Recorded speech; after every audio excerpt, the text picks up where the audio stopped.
राजा भर्तृहरि ने संन्यास क्यों लिया?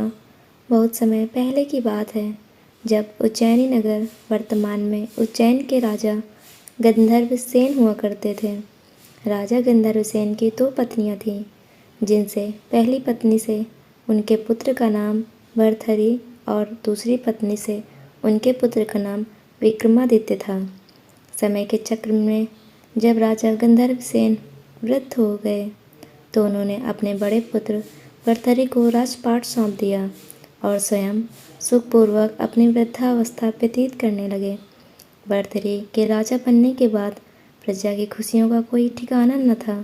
प्रजा उनके शासक में बेहद प्रसन्न थी, क्योंकि उनका राजा केवल राजा न होकर धर्म और नीति शास्त्र का बहुत बड़ा ज्ञानी था। इसलिए वह अपना शासन भी धर्म के अनुसार ही चला रहा था। इसी कड़ी में राजा भर्तृहरि ने 2 विवाह किए।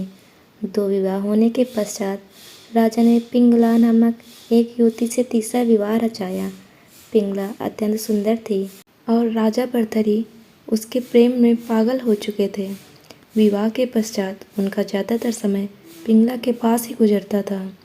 तीनों रानियों में उन्हें पिंगला ज़्यादा प्रिय थी। राजा से अपार स्नेह और प्रेम के बावजूद भी पिंगला उनसे प्रेम नहीं करती थी। वह तो उसी नगर के एक कोतवाल के प्रेम में पागल थी। एक बार उस राज दरबार में गुरु गोरखनाथ पधारे। पहले महल में गुरु के आगमन के पश्चात राजा ने उनका खूब आदर सत्कार किया और उनकी सेवा की। कई दिनों तक गुरु गोरखनाथ राज दरबार में ही रहे। आखिर में भर्तृहरि की सेवा से प्रसन्न होकर उन्होंने उसे एक आदित्य फल भेंट दिया। गुरु गोरखनाथ में वहाँ की यह फल अद्भुत है। यदि तुम इसका सेवन करोगे तो हमेशा तुम जवान बने रहोगे और कभी बुढ़ापा तुम्हारे निकट भी नहीं आएगा।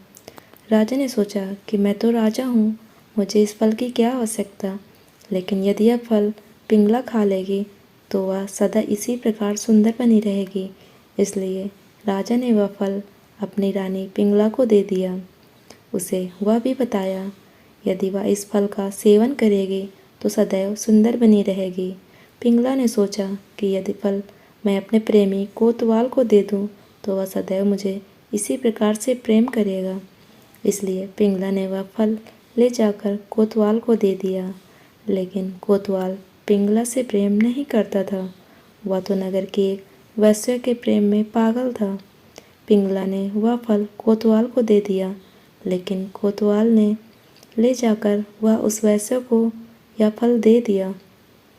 वैश्य ने सोचा कि यदि मैं इस फल का सेवन करूंगी और मैं सदैव जवान बनी रहूंगी तो आज ही भर मुझे इस नर्क भरे काम में शरीक रहना पड़ेगा। मैं कभी भी अपने जीवन में मुक्ति नहीं कर पाऊंगी। लेकिन यदि फल राजा को ले जाकर दे दूं और राजा इसका सेवन कर लें तो शायद मैं प्रजा के हित में कुछ आवश्यक काम करेंगे। उसने ऐसा ही किया और वह फल उसने राजा को ले जाकर भेंट कर दिया। राजा ने जब उस फल को देखा तो वह आश्चर्य में पड़ गए।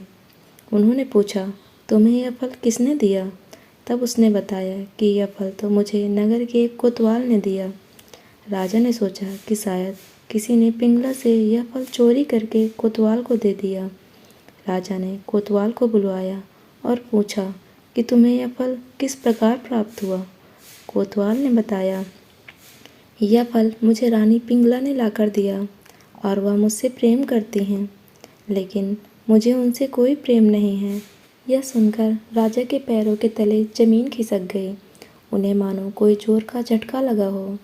उन्होंने सोचा, जिस स्त्री से मैंने इस संसार में सबसे ज़्यादा प्रेम किया वही स्त्री मुझसे प्रेम नहीं करती। इस घटना ने राजा भर्तृहरि के जीवन को पूरी तरह से पलट कर रख दिया।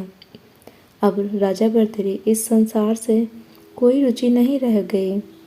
अपने साथ हुए इस धोखे के बाद राजा को महल में कोई आसक्ति नहीं थी। उन्होंने राजमहल त्याग कर वैराग्य ग्रहण करने का निश्चय किया। कुछ ही समय में उन्होंने अपना सारा राजपाट अपने छोटे भाई विक्रमादित्य को सौंप दिया और स्वयं तपस्या की ओर चल दिए। वह गुफा में पहुँचे और उन्होंने वहाँ तपस्या शुरू की। एक बार भगवान इंद्र ने उनकी तपस्या भंग करने की कोशिश की, उन पर एक पत्थर गिरा दिया, लेकिन भर्तरी ने वह पत्थर अपने हाथ में धारण कर लिया। लंबे समय तक वह पत्थर उनके हाथ में ही रहा और जब उनकी तपस्या पूर्ण करके उन्होंने वह पत्थर नीचे रखा, तब उस पर उनके हाथ का निशान बन गया। यह पत्थर आज भी उनकी गुफा में उनकी मूर्ति के नीचे रखा हुआ है।